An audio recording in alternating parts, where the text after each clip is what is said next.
Welcome to the Borland Climb. We hope this video helps. In this video, I will show you how to make vegan wings. First, select your base ingredient, with oyster mushrooms or cauliflower florets being excellent choices. If using cauliflower, cut it into 1.5 to 2-inch pieces, aiming for a wing-like shape. For oyster mushrooms, gently tear them into strips or chunks to mimic a meaty texture, ensuring they are ready for the next steps. Next, we'll focus on breading and flavor.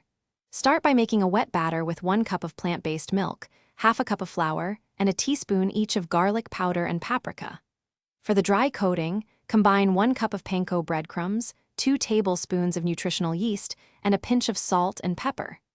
Dip each wing piece into the wet batter, then generously coat it in the dry mixture, ensuring an even, crispy layer.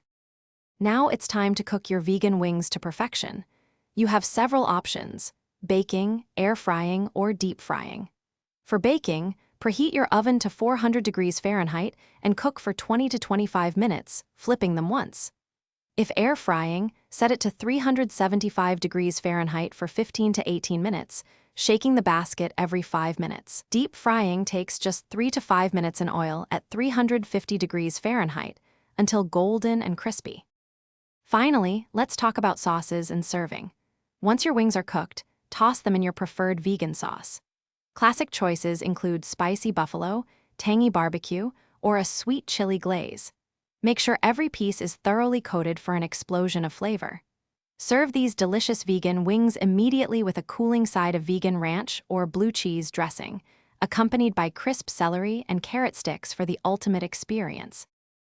Thanks for watching. Consider subscribing if we helped you.